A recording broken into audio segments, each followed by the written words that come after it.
मसीह साहब good morning sir. माफ कीजिएगा, बताएं सर पहले तो अपडेट्स और क्या करना चाहिए, बाजार पर डायरेक्शन भी। गुड मॉर्निंग अनिल जी, आपको कहा था सोमवार को दोपहर को बॉटम बन जाएगा और 18,400 का प्रयत्न होएगा। तो देखिए आज का हाई 18,33 है। मैं अभी भी सोचता हूँ 18,350 400 और बाकी तो वॉलेटिलिटी पे डिपेंड है। बट यहाँ मैं कहना चाहूंगा बैंक निफ्टी आउट परफॉर्म करेगा। मुझे कोई दो राय नहीं कि फर्स्ट वीक ऑफ नवंबर में बैंक निफ्टी 42,500 से 43,000, तो bank Nifty is going to lead from the front. तो आप पे डिपेंड करता है कौन से बैंक आपकी चॉइस है। कल का अपडेट दे दूं आपको, कैडिला और जीएमआर कहे थे कॉन्ट्रेरियन प्लेस। देखिए कैडिला कहाँ पहुंच गया और ऑटो के आपके फार्मा के नंबर 504.5 वाला 515 बिक गया। 518 का टारगेट था, शॉर्ट टर्म ट्रेडर बुक कीजिए। जीएमआर 40.41 में आपको 41 में दिया था, 42.25 बिक गया, उसमें ट्रेड बुक कीजिए। अब दो बाइज हैं और दोनों कॉन्ट्रेरियन सेक्टर्स हैं। आपको याद है मैंने आपको बड़ी जोर से एसीसी, अंबुजा, अल्ट्राटेक तीनों डिक्लाइन पे दिलाए थे और सीमेंट के नंबर मुझे बहुत पसंद है और मुझे लगा है cement will be the next leader in November. तो दो बाइज हैं, आप कहे तो मैं शुरू करूं। बताइए सर, दोनों सीमेंट है?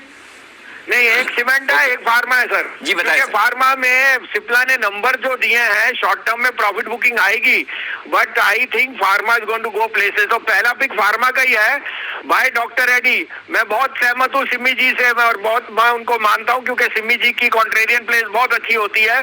तो ये अगले महीने का फ्यूचर लीजिए 4690 टू 4710, स्टॉप लॉस रखिए 4600 का, 4850 पहला टारगेट। डॉक्टर रेड्डी मेरे हिसाब से रिजल्ट बहुत उम्दा देगा because their Russian business is doing extremely well. दूसरा पिक है अगेन सीमेंट का प्लेयर डालमिया भारत, उसके रिजल्ट आज हैं।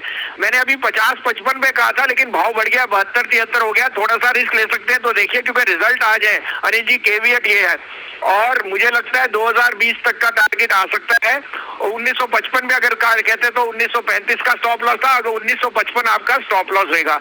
Anil ji as a disclosure अगर मैं आपको कॉल्स भी देता हूँ कई डेरिवेटिव या कैश में उसमें अज्यूम करके चलिए कि मेरी क्लाइंटेज है और रिटेल में बहुत लोग फोकस होते हैं, उनके वेस्टेड इंटरेस्ट हो सकते हैं। ये इस कारण से मैं कह रहा हूँ क्योंकि आपको पता है आजकल इसमें एक कंट्रोवर्सी आ गई थी, तो we want to give disclosure कि हम तो आपको पहले बता रहे हैं कि हमारे क्लाइंट बेस बड़ा है, हो सकता है उनकी पोजीशंस हो, so take it with a pinch of salt.